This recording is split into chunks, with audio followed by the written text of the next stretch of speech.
Bonjour et bienvenue à cette présentation d'introduction à l'email marketing. L'objectif de ces slides, c'est vraiment de pousser à mieux comprendre, pour ceux qui ne le voient pas, l'intérêt de l'email marketing et couvrir certains points essentiels. Donc on va passer tout de suite au vif du sujet. Pourquoi l'email marketing ? Parce que malgré ce que certains peuvent penser, c'est un levier de génération de trafic qualifié ultra efficace, en plus d'être un parfait levier relationnel. Mais si on traite sa base comme il se doit, et qu'on lui adresse les bons messages au bon moment, avec les bons outils. Donc concrètement, qu'est-ce que ça veut dire ?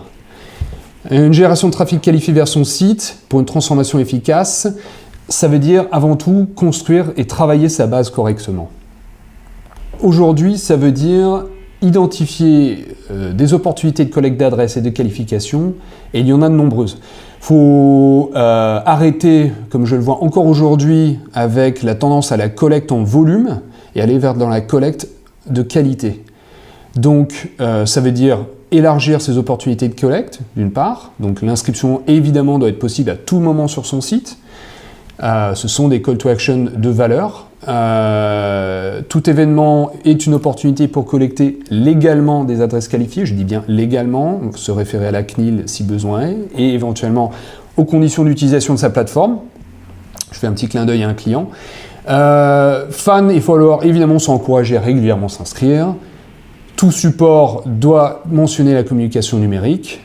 On va profiter également de prises de position ou de pétitions pour proposer l'inscription. Dès qu'on est dans des contextes où on sollicite du soutien, ça veut dire qu'on a des internautes qui sont sensibles, donc propices à l'inscription, voire pourquoi pas des campagnes change, et proposer évidemment à ses inscrits, à ses ambassadeurs, d'encourager ses proches à s'inscrire également. C'est bien, on a collecté des adresses, mais il faut connaître parfaitement ses destinataires pour lui adresser les bons messages. Ici, un petit exemple rapide de type d'information que l'on devrait avoir sur sa base. Évidemment, des notions de civilité, de localisation géographique, mais rapidement, on va rentrer dans des notions beaucoup plus intéressantes, des notions de dons, d'engagement, des dates clés, etc., des provenances. Toutes ces informations sont essentielles pour pouvoir correctement échanger avec sa base, leur adresser les bonnes informations pour être plus efficace, mais surtout parce qu'on est dans une logique de transformation. C'est-à-dire qu'on commence avec des prospects, on commence avec des internautes qui sont sensibles, qui ont opté, qui ont donc eu une action opt-in pour être contactés par email, et on veut les amener, on veut les faire voyager dans un itinéraire relationnel pour les amener vers d'autres statuts, que ce soit en passant par des donateurs, pour éventuellement devenir donateur par prélèvement automatique, éventuellement traiter des donateurs plus de manière différente, que ce soit les bénévoles, soit d'autres types d'ambassadeurs, les valoriser, les amener à être des ambassadeurs militants. Mais également, lorsque ça s'y prête, dans de la communication interne auprès de salariés. Donc, c'est bien beau, je reviens un petit peu en arrière là sur ce slide, travailler sa base d'adresse, ça à la limite, je pense qu'il y en a beaucoup qui doivent évidemment en avoir conscience, que si c'est juste pour envoyer une newsletter tous les mois, tous les 2 mois, de la même manière à tout le monde, on ne peut plus se satisfaire de ça. Ou en tout cas, on n'est vraiment pas dans une notion d'efficacité, de retour sur investissement. On veut travailler individuellement les personnes, on veut de manière efficace. Donc, comment le faire ? On n'a pas les ressources humaines, on n'a pas une équipe dédiée qui peut s'en occuper tous les jours. De toute manière, aujourd'hui, on va parler d'automation, automation email, d'automatisation, utilisez le vocabulaire que vous souhaitez, qui est une opportunité technologique d'une part, mais surtout une bonne pratique d'email marketing aujourd'hui qui est incontournable. Pourquoi ? Parce que l'automatisation répond à deux opportunités. C'est que les emails à objet personnalisé sont ouverts à 26% de plus que les autres, que les non personnalisés, Et des études ont démontré une augmentation de 760% de revenus avec des campagnes segmentées. Campagnes segmentées, évidemment, sous-entendant des campagnes ciblant des populations précises en fonction de leurs attentes, de leurs besoins, de leur profil. Donc pas un mail identique pour toute la base, mais bien sur des segments précis. Donc l'automation, je vais y aller, l'automation envoie le contenu souhaité au bon moment et la personnalisation valorise le destinataire. La combinaison de ces trois éléments, le bon contenu au bon moment avec une personnalisation du message, va amener à on rentre vraiment dans une nouvelle ère de l'email marketing pour ceux qui n'ont pas encore passé ce cap. Donc comment ça fonctionne? On va partir on a besoin de 3 ingrédients. D'une part, de déclencheurs, c'est-à-dire d'éléments, d'informations nous permettant de déclencher un parcours, parce qu'on parle de parcours dans ce cas-ci. Donc on va collecter des données, on va avoir des règles, qui sont des règles permettant d'identifier ceux qui doivent entrer dans ce parcours, un parcours qui peut se scinder en 2 à certains moments, enfin voilà, des règles qui vont dicter le parcours à déclencher et le contenu, évidemment, à délivrer. Alors concrètement, qu'est-ce que ça peut donner comme scénario? Quelques scénarios possibles. Évidemment, une inscription newsletter. Donc on pense tout de suite, par exemple, l'email de bienvenue lors d'une inscription à une newsletter est un cycle, est un parcours d'automatisation, mais on va aller plus loin, comme je vais vous le montrer dans quelques instants. Mais évidemment aussi, un nouveau client ou un donateur. Là, on est dans de la valorisation. Lors d'une conversion avortée, donc évidemment, dans un processus d'achat, dès lors que la personne a quand même commencé à renseigner des informations, mais ne va pas jusqu'au bout de la transaction, et identique de la même manière pour les dons, on doit pouvoir le relancer. Et on va noter évidemment la complémentarité avec le remarketing Facebook et AdWords. Mais également des changements de statut. Imaginons quelqu'un qui a effectué des dons dans la moyenne pendant un certain temps, puis va faire un don supérieur à 100 € une certaine année, on va peut-être vouloir le traiter différemment. Inversement, des absences d'ouverture, par exemple, une personne qui n'ouvre pas d'email au-delà de 6 mois, on va peut-être déclencher un cycle spécifique de la dernière chance, on va dire vous n'ouvrez plus nos emails, que se passe-t-il, etc. pour éventuellement, même pas éventuellement, normalement, le retirer de notre base, parce qu'on est dans de la qualité. Donc ça ne sert à rien de maintenir des adresses en base qui n'ont rien ouvert depuis 1 an ou 2 ans. Je fais encore un clin d'œil à certains clients. On est dans de la qualité et non dans du volume. Des dates d'anniversaire, hyper pratiques pour déclencher des cycles.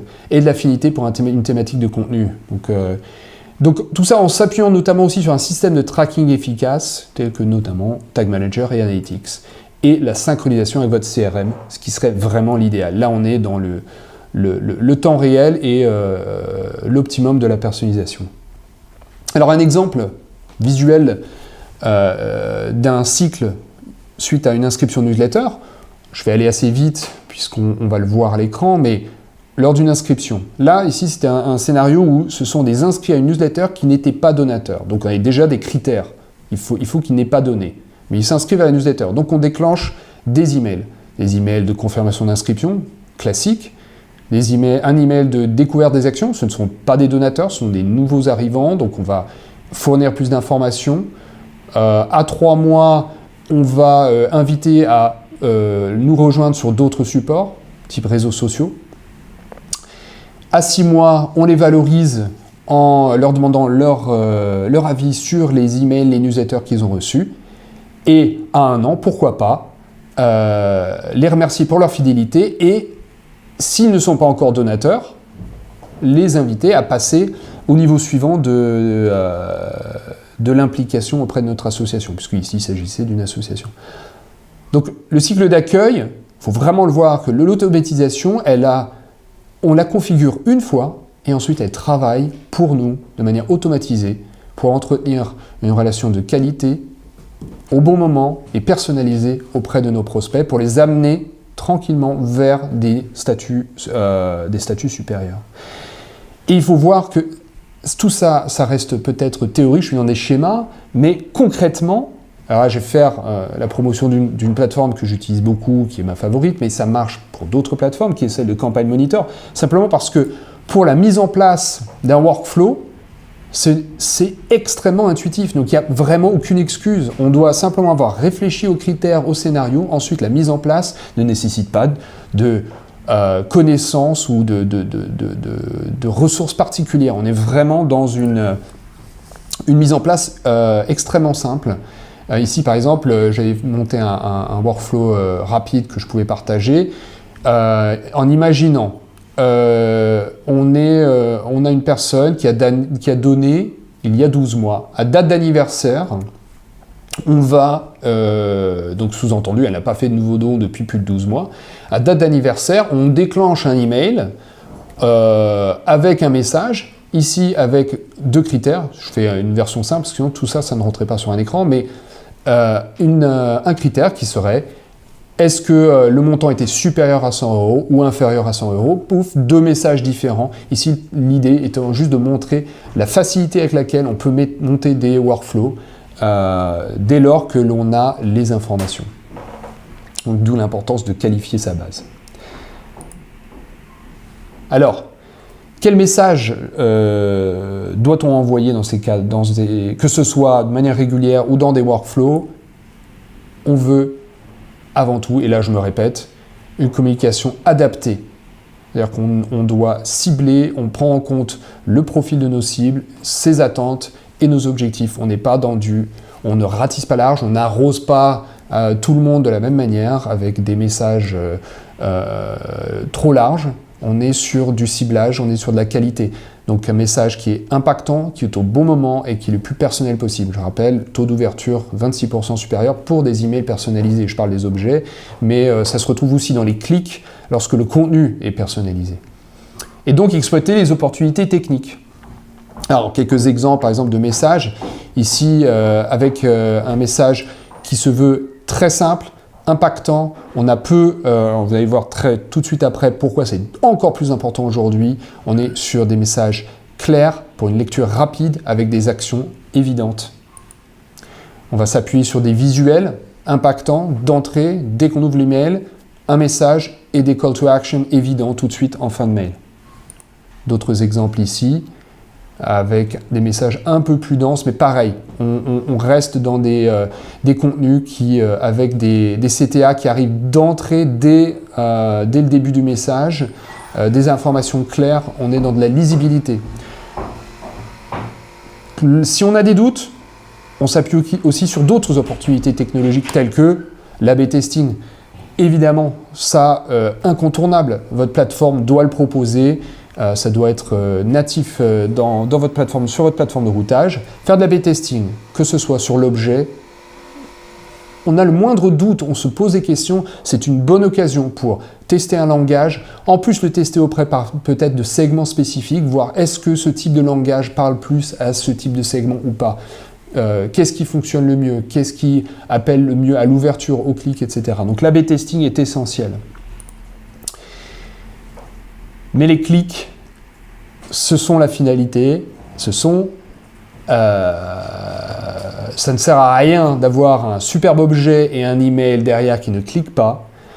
Et je rappelle ici, juste statistique, 87% des clics ont lieu lors de la première ouverture. Ça veut dire concrètement, lorsqu'une personne ouvre un mail, 87% du temps, le clic aura lieu lors de la première ouverture. Si elle ne clique pas lors de la première ouverture, on perd 90% de nos chances de cliquer. Or, sur quel support est-ce qu'a lieu la première ouverture? Le mobile. 41% des ouvertures de la première ouverture ont lieu sur mobile. Je ne dirais pas où exactement, mais en tout cas, ils ont lieu sur un support mobile. Donc, encore une fois, si encore il était nécessaire de le rappeler, la compatibilité mobile, ce n'est pas une option, c'est une obligation. Sinon, on est en train de partir avec un boulet. Si notre email n'est pas lisible, s'affiche mal, n'est pas destiné au mobile d'entrée, on est en train de partir avec un handicap. Donc, ça veut dire, sur notre plateforme, on doit à tout moment être en train d'éditer nos messages avec une prévisualisation sur mobile. On va faire des tests sur mobile, surtout lorsqu'on va être dans des emails stratégiques pour être sûr de notre coût. Donc quels outils? Bon, là je termine en rappelant peut-être quelques freins qui sont des freins qui identifient, enfin qui révèlent un vrai souci technique de notre côté. D'abord, évidemment, si l'alimentation du contenu est externalisée, c'est pas possible. Hein, ça doit être interne. Parce que si c'est externalisé, généralement ça veut dire qu'on a un budget supplémentaire, ça veut dire qu'en plus on a des délais supplémentaires, on peut pas envoyer des mails quand on le souhaite, si on doit réagir dans l'urgence, on est dépendant d'une ressource externe, de sa disponibilité, et notamment souvent aussi un manque de prise en compte et d'exploitation des informations dont on dispose. Donc je reviens à mes premiers slides, lorsqu'on collecte les adresses, on va collecter soit dans un premier temps, soit dans un deuxième temps, le maximum d'informations pertinentes auprès de nos cibles, et ensuite on doit les exploiter. Donc, tout ça, ça amène trop souvent à une communication classique et espacée. Ce qui fait que, après, on est trop souvent déçu, on dit, non, mais l'email, c'est trop années 90, c'est plus d'actualité. En fait, non, c'est juste que l'email est devenu de plus en plus performant, mais il faut l'utiliser de la bonne manière. Donc, on a des outils, je brasse large, là, on a Mailchimp que tout le monde connaît, on a Campaign Monitor, on en a d'autres. Chacun doit pouvoir s'y retrouver. Moi, je fais quelques captures de Campaign Monitor. Pourquoi? Parce que ce que j'apprécie, moi, notamment dans Campaign Monitor, c'est sa simplicité d'usage, non usine à gaz. On est sur un outil qui est fait pour l'email, qui le fait très bien, qui n'ajoute pas des fonctionnalités juste pour en ajouter. Si une fonctionnalité existe, c'est qu'elle sert et qu'elle est importante. Donc une édition très simple, des contenus par exemple conditionnels très simples à mettre en place. Ici par exemple la possibilité de dire ce contenu-là, il s'adresse à l'ensemble de mes destinataires, ou alors je peux avoir dans un même email une bannière qui sera différente en fonction, par exemple, que le destinataire soit un donateur ou non. J'aurai un contenu qui sera différent. Très simple à mettre en place, des cases à cocher. Dès lors que j'ai l'information en base, je peux l'utiliser pour personnaliser mon contenu. Voilà, et évidemment, tout ce qui est statistique permettant d'évaluer la réussite de mes campagnes. Donc, si vous ne disposez pas de ce type de fonctionnalité, ou si vous avez l'impression que c'est une vraie usine à gaz, peut-être qu'il est temps de se poser la question de la bonne pertinence de sa plateforme.